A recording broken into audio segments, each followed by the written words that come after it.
Here's the key on this. Don't major in minor things. If you take up major time to do minor things, I'm telling you, you'll be behind the curve constantly.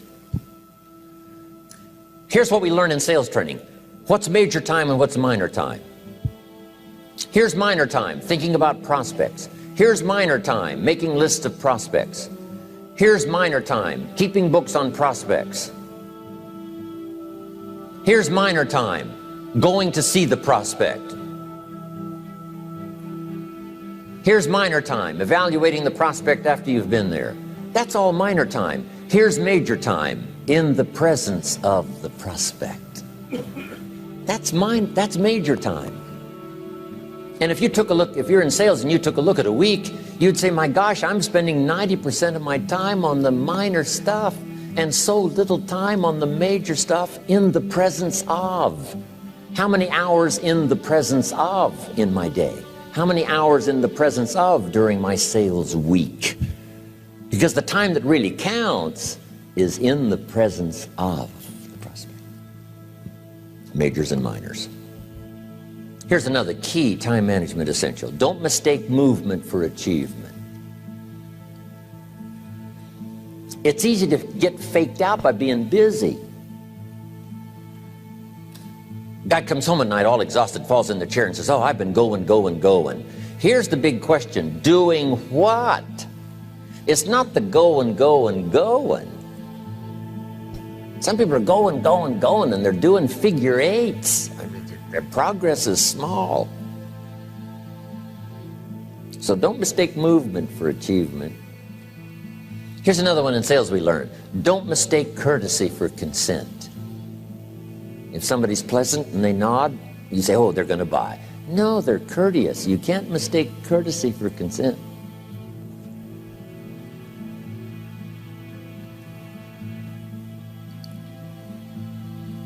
Now here's a big one, concentration. I had to learn this.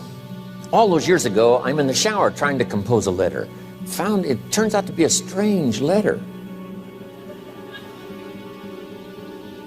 So here's what I learned to do. Save the work till you get to the office. Save the work till you get to the work. Don't try to get to the office on the way to work. On the way to work, enjoy the way. In the shower, enjoy the shower. Then go to work when you get to work. I found this to be helpful. Concentration. Here's another big one. Learn to say no. I'm telling you, in such a social society we have now, it's so easy to try to be a nice person, saying yes to everything. Find yourself overloaded. Now you got to call and make the, well, gosh, you know, all the time it takes to back out of something that you said yes to too quickly. Here's what might be better. I don't think so, but if that changes, I'll call you. Little things you can use not to overcommit yourself. My friend Ron Reynolds says, don't let your mouth overload your back. It's a good one. Now here's a big one on time management. When you work, when you play, don't mix the two. Don't work at play. I used to take my family to the beach and I would bring my briefcase.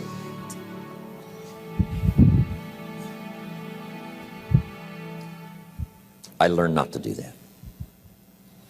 Or at the beach, I'm saying I should be at the office. Now my family's upset because I'm at the beach and I'm thinking office. Now when I'm at the office, I'm thinking what? I got to get my family to the beach. So things are not going too well at the office because I'm thinking beach, and things are not going too well at the beach because I'm thinking office. Here's what I learned to do. At the beach, be at the beach. At the office, be at the office. When you work. When you play. Don't mix the two. Don't work at play. Now here's one of the most important ones. Don't play at work. Work is too serious.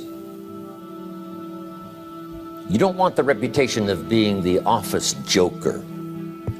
It's not a good one. Yes, there's time for some pleasant stories. Yes, there's time for a little humor. Yes, best if it's a happy office, of course. But I'm telling you, you got to be serious about work because you're parting with a piece of your life for the work you do.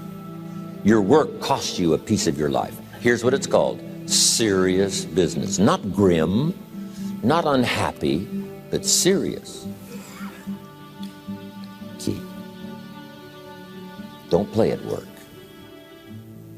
The old expression, I don't think we use it anymore, horse around at the office. Play around, play jokes, play tricks. No place, not at the workplace. At the beach, yes. At the bar, yes. Somewhere else, not work. You got to treat work with all due conservative passion, because it's leading you to your future. Here's another key phrase: all work is good. You may not like your job, but if it's the stepping stones to get you to where you want to go, you got to appreciate your job. You don't have to have a passion for your job. Here's the ultimate passion: a passion for incredible success in every department of my life. That's the passion. But don't look down on some menial job you have to do to finally get you to where you want to go. No job is menial. No job is not, every job is noble. Training life for pay, making a contribution to society. Next, analyze how you are. And if you have some weaknesses, if you doesn't seem like you can change, here's the key: get it covered. I used to keep promising myself I'd keep the books, keep the books, keep the books. Finally, I gave that up.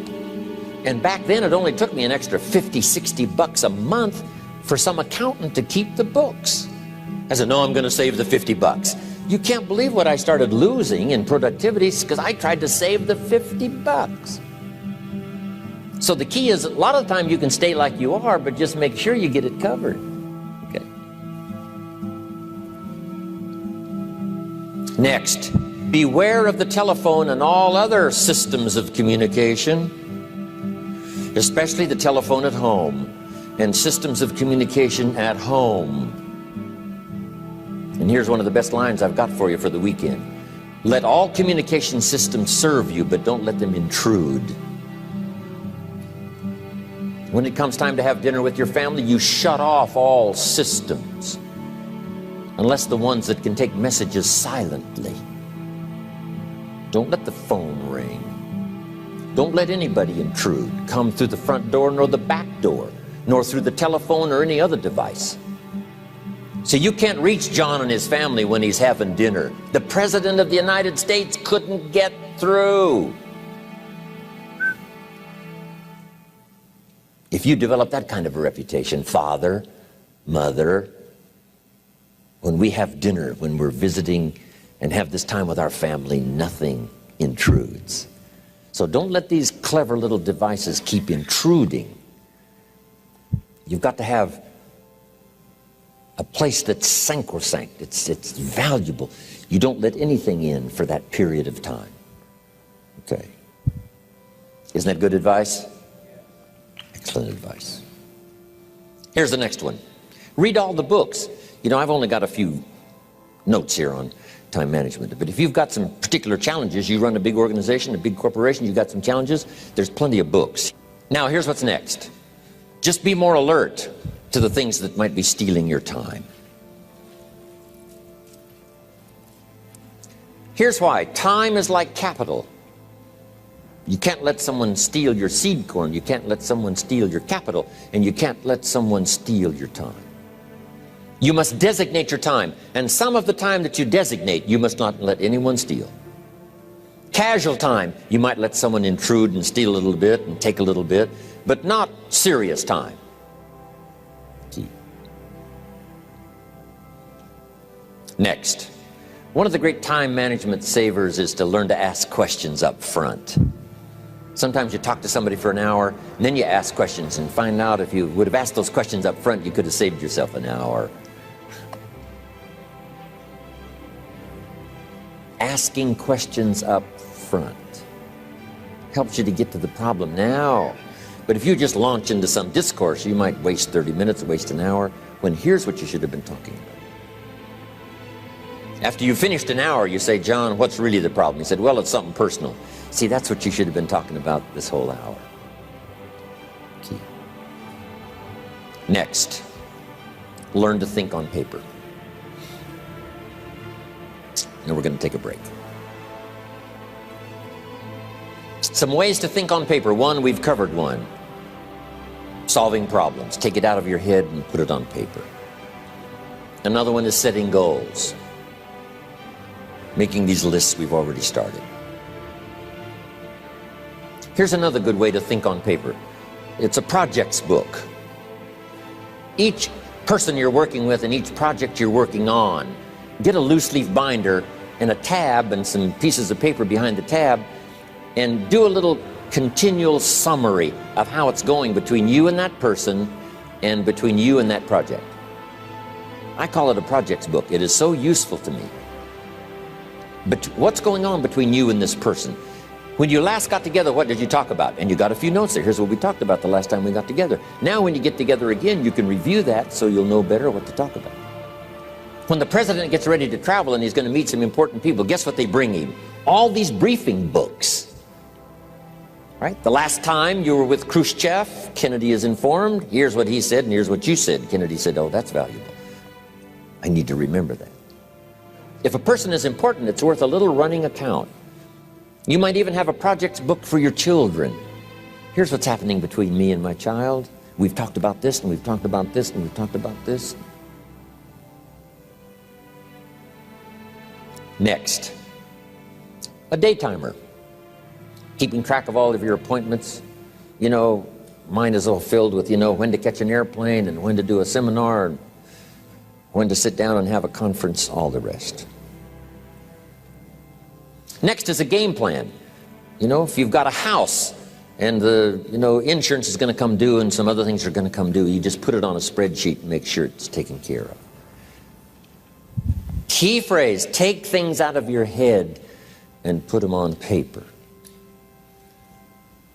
And the key is to just experiment with different ways that helps you to do that. Now here's the last one, thinking on paper, and that's to keep a journal. One of the things I'm known for around the world, have been now for 39, 40 years, is keeping a journal. Now my journal is not a, it's not necessarily it's not like a diary. It might be part diary. I'm flying over Ireland and I write down a few little things that impress me.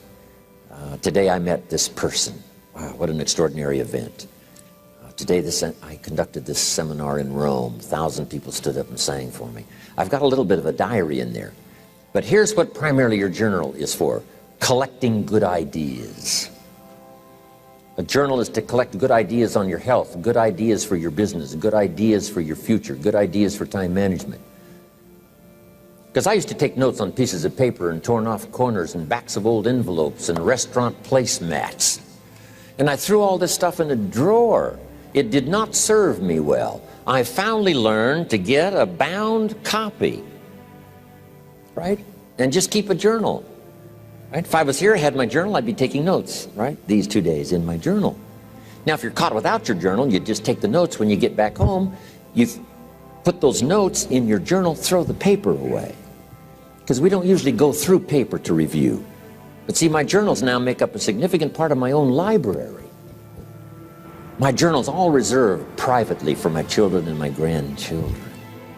Can you imagine what I've collected over the years? It's unbelievable. There are 3 treasures to leave behind. I think you've already got those notes, right?